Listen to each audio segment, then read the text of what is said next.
episode 28, just a couple of episodes of Miami Sports Recap a week away to episode 30. That's what I'm not mistaken. Yeah. So just one thing before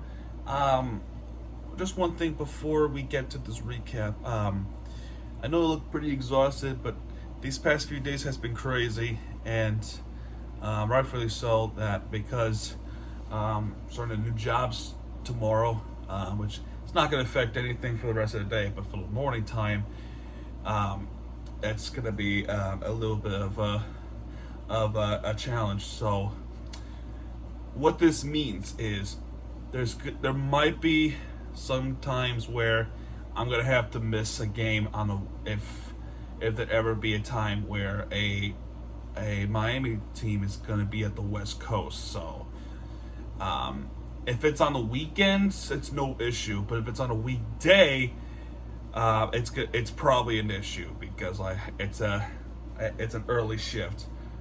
So that's a heads up in the future.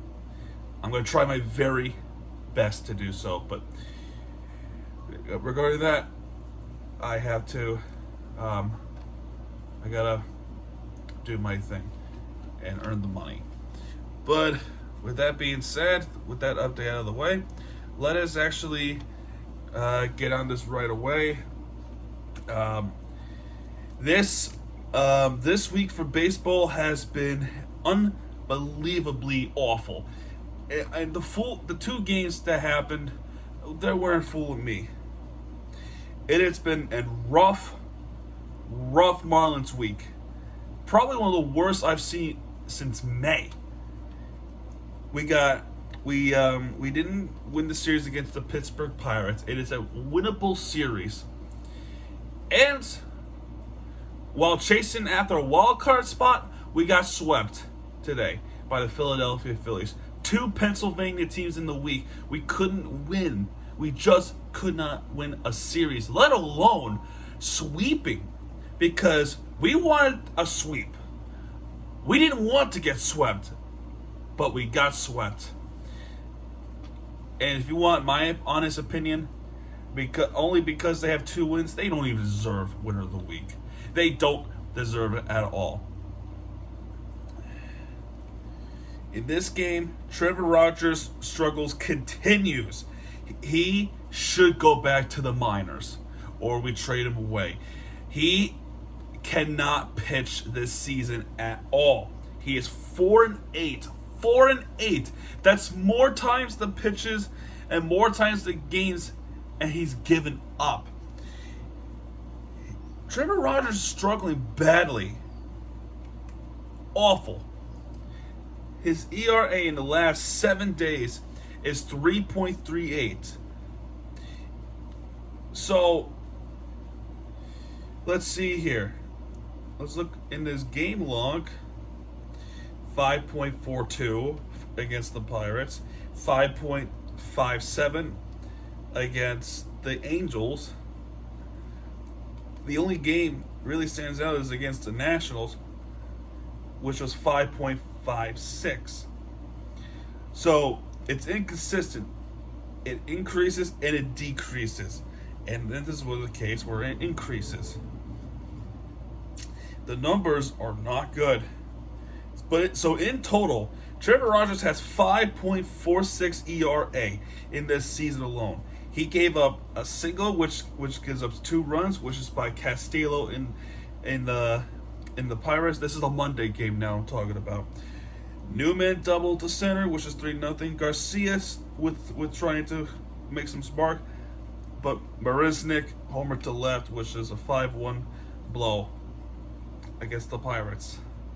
This game, would you look at that? Another 1-run loss. We had do you remember that time back in May? It was May. Early May going into almost, middle of June. We had tons and tons of winnable games that we end up losing by 1 run. Think about this. 1-run losses. Do you remember how I complained about that in May? This was 2 months ago. I bet you don't, right? Because this season has been pretty forgettable. This is another one of those. We lost 3-2 against the Pittsburgh Pirates. And this is the game where we probably should have had it if Castano wasn't... There was something wrong. And the injury bug that happened in the wrong time possible with Edward Cabrera going into the IL, Soler in the IL, Jazz going to IL. And we'll talk about Jazz in a few minutes because this is the big news and it's a major L on our part. So, Maresnik homered to left. Joey Wendell hit a sacrifice fly to tie the game. Cruz tripled to deep right. Castillo scores 2-1. Dele singled to center, make it 3-1. Fortes singled to the shallow left, which is the 3-2. A lot of chances, and our batting could not help Castano. This batting this week has been atrocious. It is god awful. So after the All-Star break, we desperately need some moves.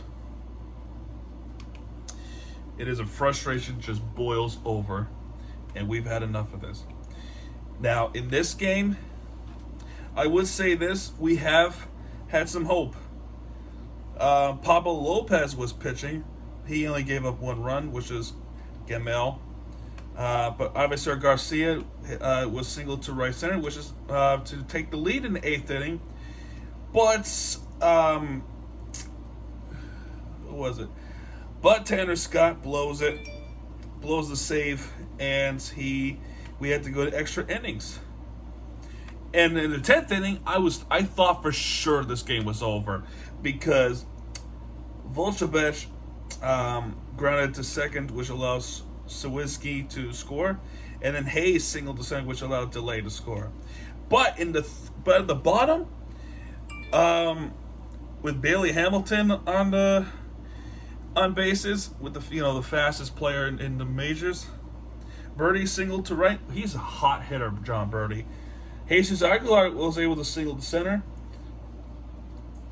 And then Bednar, who was trying to save the game, threw a wild pitch, which allows Aguilar to score a game-winning wild pitch. And this has been a wild game. I will say this, a wild game in our favor. I did not think we were going to pull this through. There was some hope after all. So it was nice to see that we were able to come back, and we are capable of coming back. But the inconsistencies of this team is so bizarre. It's so frustrating. It leads you to wonder, what the hell are we fighting for? What will it take for the front office to understand something? Remember what I talked about a while ago? It's batting versus pitching. The pitching lost big time, but the batting won. The other times when the pitching mattered, the batting lost, and that's what happened with the Phillies series. In this one, Joey Wendell doubled to deep right, and then Tusuago scored, and then there was an error by Brian Anderson. Cool. I don't care how fast that ball was hit by a baseball bat. That he could have made that play. Brian Anderson was known to make a tough play like that, and that was the one he could have made that play happen. But that did not happen in our favor anyway because it's the Marlins. And then we go to extra innings. 10th inning, we were so close. The 11th inning happened. Gamel doubled to deep left, which allowed Tusuago to score. I thought for sure it was over. So I went to the pool. When I was not watching. And this is how you know that life was screwed with my head and screwed with me. Brian Anderson tripled, almost getting hit by a pitch. He tripled, which allowed Aguilar and Garcia to score. And then we won 3-2. We split the series with the Pirates in this homestand.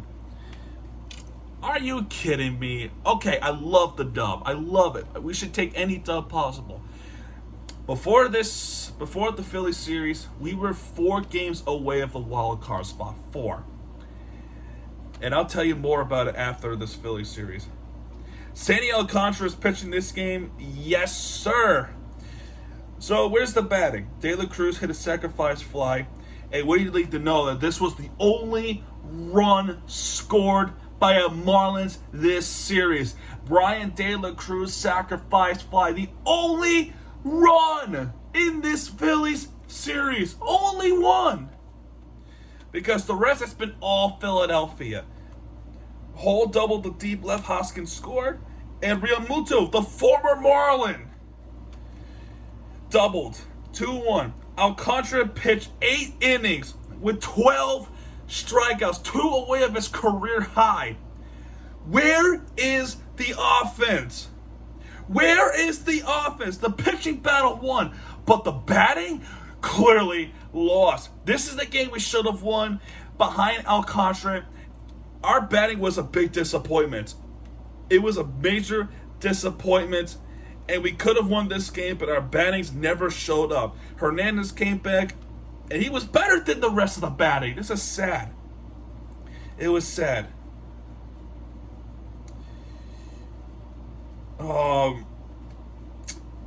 This one right here, 10-0 loss. And Kyle Schwarber was having a game after getting struck out 3 times by Alcantara. 3! We need batting supports. We lost 10-0 in this game. Realmuto, Hoskins, Gregorius, Scott, Bohm, Gregorius again, and Schwarber. All that adds up to 10-0 on 4 home runs, 2 singles, and 1 double. And what's worst of all is that we had a debut in this game. Max Meyer, our biggest prospect pick in the 2020 draft, making his debut. How humiliating is this, knowing that you tried your best? You have 5 strikeouts. The changeup with your first major league strikeout. It was a good pitch, by the way. A good pitch by Max Meyer. How embarrassing and humiliating, knowing that the batting showed up literally 0 times in this game. 0. He had no support, this kid. I feel bad. He had no support. And what's even worse is Jorge Soler came back after his rehab. So thank goodness he came back, but he was 0 for 3. He was 0 for 3 in this one. We only had 5 hits. You know how many hits Philadelphia had in this game? 15. Jacob Stallings, which, by the way, if you ask me, I understand there's an experience, but there's also a relationship between Nick Fortes and Max Meyer. You could have put Nick Fortes as a catcher for Max Meyer because they played with each other in a Jacksonville team for a long time before Nick Fortes was called up to the majors. You could have done that if you had known. The experience itself, I couldn't understand. I couldn't understand why you put Jacob Stallings in. But this is one of those situations where you could have put Nick Fortes in. I hope they learn. I hope they learn for next time. So, a lot of fault is not Mayer at all. Even though he has a loss, how unfair is it to give him a loss? Because he gave up 5 runs, right? And that's one thing. But so did Poteet, who also coming back. Russ, it's a big thing. He also gave up 5 runs. And finally, we wrap it up with the Marlins with a couple of things. We lost 4-0 today. No runs at all. 2 games in a row we have a shutout loss. But and this was Trevor Rogers. I knew right away it was an automatic loss because Trevor Rogers cannot pitch. this season. What was a good rookie season last year turned into a big downfall this season because Bond doubled, Verling doubled, and Munoz homered to left, all in the fourth inning. There was a lot of times, plenty of times actually, where they could have feel like they would score a run, but not in this case. And because we got swept today, we are now 5.5 games behind the wild card spot because the Giants were winning and the Cardinals were winning. And because of this, the Phillies are now up there. This is, if there's any point of a desperation to get up to the wild card spot, it was this series.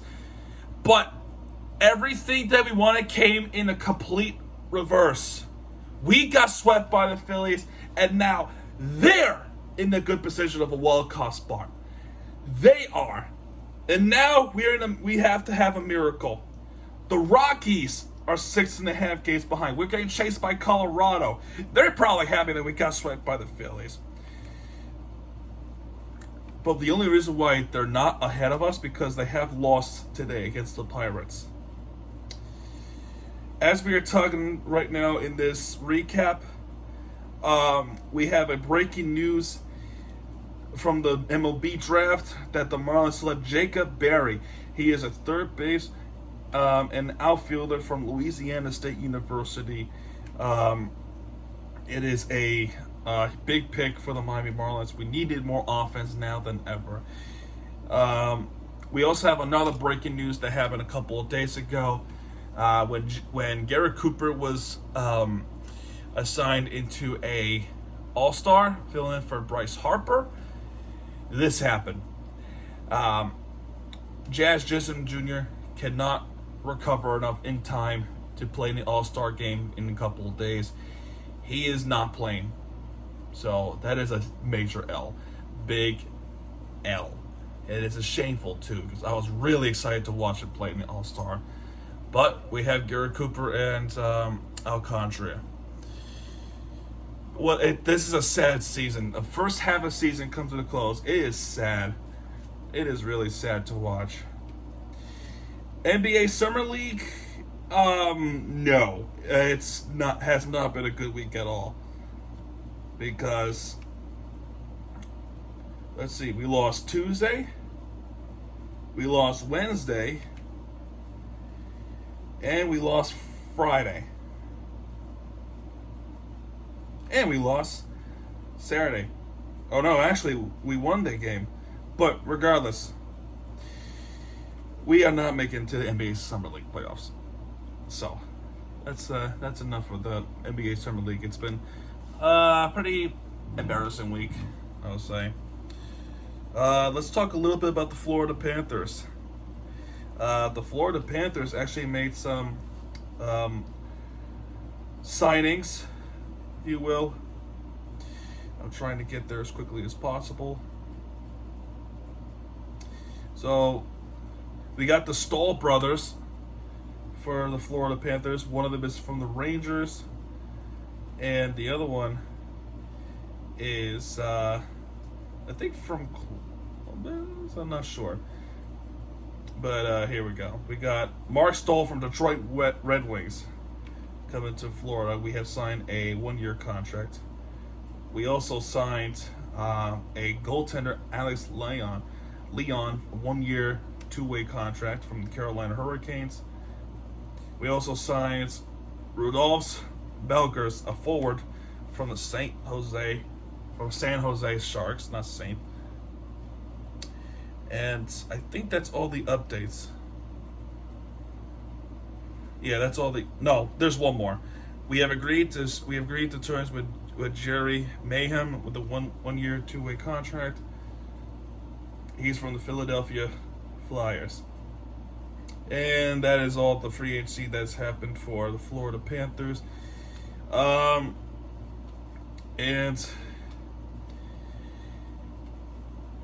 now we move on to soccer.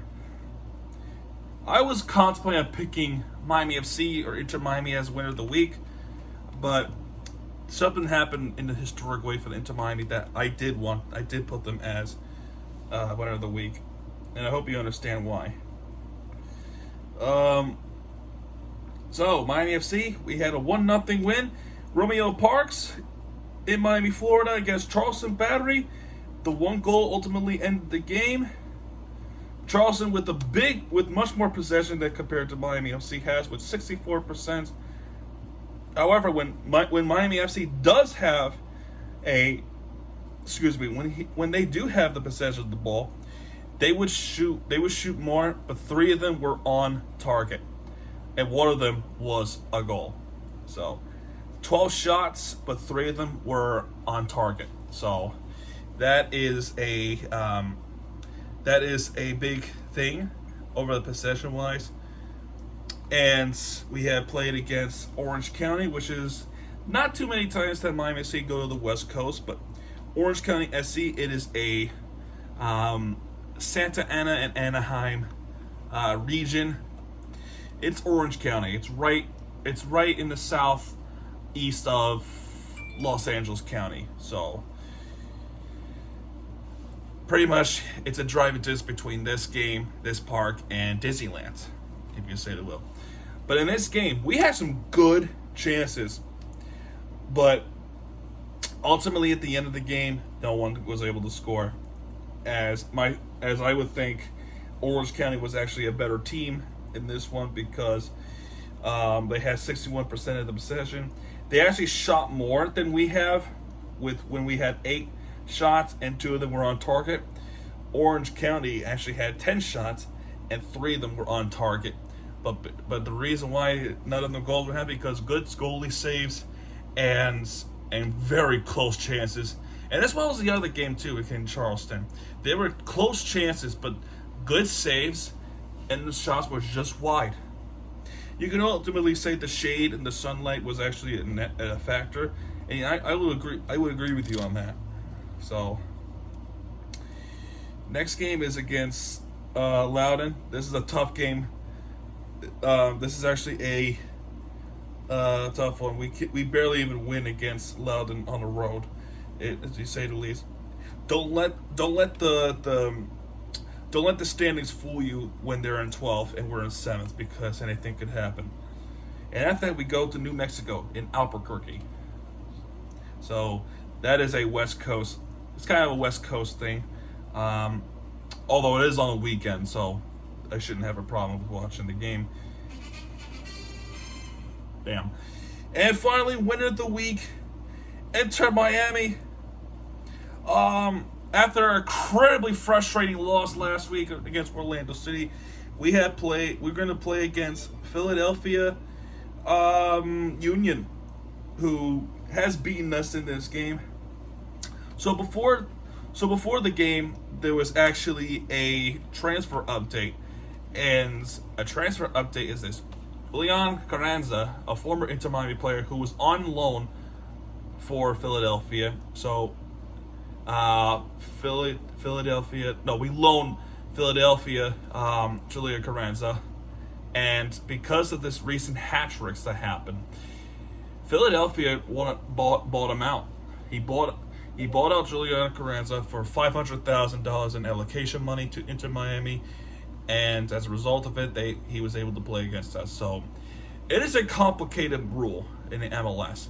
One of the rules was if you're on loan from the team and you're playing against your former team, you cannot play against them at all. But because he was bought out before the game, he was able to play against us. And if you know that if he had a goal, no, he did not. However, Daniel Gazbeg from a penalty, it's a soft penalty too, but penalty happens, and he took the lead. And Corey Burke in the 66th minute to add insult to injury for Inter Miami to make it 2-0.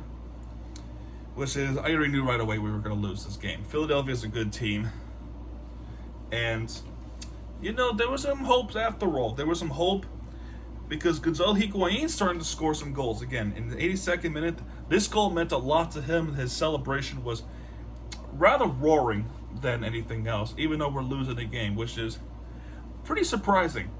But can't blame Gonzalo Higuain because he barely played, and when he does play, it was a late thing. But getting the goal for Inter Miami and Gonzalo Higuain himself meant a lot to him than anything. So, but we lost this game 2-1 over Philadelphia Union. But Inter Miami, I noticed something this week. They don't give up at all. I noticed this too. An inconsistent team, a frustrating team to watch, but they play their hearts out and they do find a way to win. Or they find a way to come back and try to tie it up, or they just fight back, to say the least. 57% possession for Inter Miami compared to Philadelphia had, which is 43%. Philadelphia actually had more shots on goal, shots on target over compared to Inter Miami has with just 3. Philadelphia has 11 shots, while Inter Miami has 12.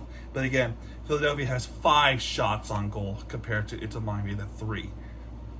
But now moving on to July 16th, which was yesterday. This is the game that ultimately had me have them as winner of the week. This game is an historic win. We were down 2-0, and we came all the way back and beat Charlotte FC, an expansion team, after coming off with a 1-0 loss against them back in May, during the hotspot playoff era for Miami City. The Florida Panthers were in the playoffs. Miami Heat was in the playoffs. That day alone was a rough day, and a rough weekend to say the least too, because Miami Heat was losing to the 76ers that weekend. And the Florida Panthers was actually getting their asses kicked by the Washington Capitals in that game. And to add insult to that injury, they lost 1-0 to Charlotte FC. What about this game? Let's find out. Now, in the first minute of the game, right? The atrocious defense giveaway from Gene Mota and Yordi Reyna was scored right away in the first minute. It only took them 30 seconds, I swear to God. 30 seconds it took. Then we move on to the 42nd minute where, actually, in between then, Inter Miami had a lot of shots, and some of them were on target. A lot. But none of them were able to capitalize. But after that, Yordi Reyna, one save by Drake Callender, and this one, which is a second goal of the game for Charlotte, and it's the same player, Yordi Reyna. So we go to halftime 2-0, a frustrated game. I was livid in this one because it feels like we just can't do anything right. Meanwhile, our academy is doing well. Inter Miami 2 is winning games. I think there's one team, I forgot, I think it's called Miami City. USL 2. And USL League 2, Miami City, I think that's the team name. They made the playoffs and the season was ended by Tormenta FC. Remember that team from the US Open Cup? Yeah, that's the team that beat, Miami City in the playoffs. It's an irony thing. But coming in the second half, we actually finally to battle back, and we actually scored some goals. Robert Taylor in the 59th minute with the good footwork too with Robert Taylor in the soccer ball. That happened in the 59th minute. And we made a substitution for Leonardo Capana, which is Gonzalo Higuain coming in. And he actually scored twice. The first one was called offside, disallowed. He did look just slightly off, but then the same play happened. He ran forward up into the box after an assist by Gregory, I think. And he scores a game-tying goal in the 72nd minute. Then we had a lot of chances. Remember, we had more shots on target than they did, and all of them were from Yordi Reyna for Charlotte FC. Then we hit the stoppage time, and the guy who filled in for Robert Taylor is ultimately the guy who won us the game, and it was Emerson Rodriguez in the 90th minute, in the 90th and the third stoppage minute, ultimately won us the game 3-2. And then we won this game against Charlotte FC. 59% of the possession is favor of Inter Miami compared to 41% that Charlotte has. Charlotte has 4 shots, 3 of them on target, and most, if not all, were from Yordi Reina. But Inter Miami heavily favored the offense. 15 shots, 7 on targets. 7.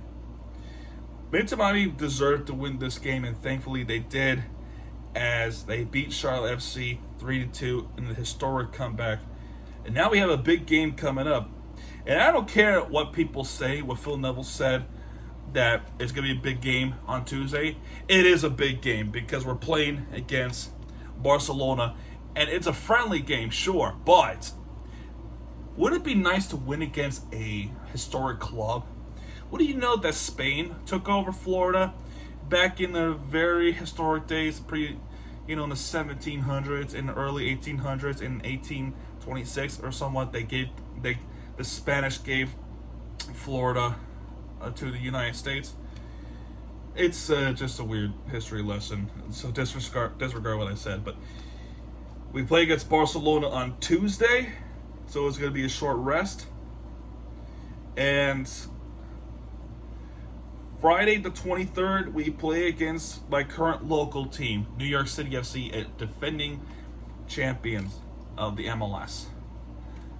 So that is a big game and personal game for me, because not only it is a local team, but it's also Hannibal TV's team as well. We'll see what happens at the end of it all. But anyway, that's going to do it for this video, folks. Regarding the NBA free agency, there's really not much to update. There's actually one more update. I would say that Mike Gesicki for the Miami Dolphins, the tight end, did not come into agreement with the Dolphins itself. So I don't know what's going to happen with Mike Gesicki after they have franchise tagged him earlier in the year. I don't know what's going to happen, but yeah, that's pretty much going to do it for this video, folks. If you have enjoyed this video, I hope you do. Hit that like button, subscribe for more content, because Miami TVG has your back, and when he does, he'll be right there with you, the entertainment you deserve. By the way, thank you guys so much for the support on the Miami plays. It has been spot on. And thank you guys for 50 subscribers. I didn't get to say this in the beginning of the video, but thank you so much for 50 subscribers. 50 of you guys are watching me. Spread the awareness for the Miami TVG. Have some friends subscribe to this channel. If you're a Florida native, if you're a Miami native, or you're just a fan of it all, come to this channel and watch and support, and let's have a conversation together. But yeah, folks, this is Miami TVG signing off, folks. Good night, everybody.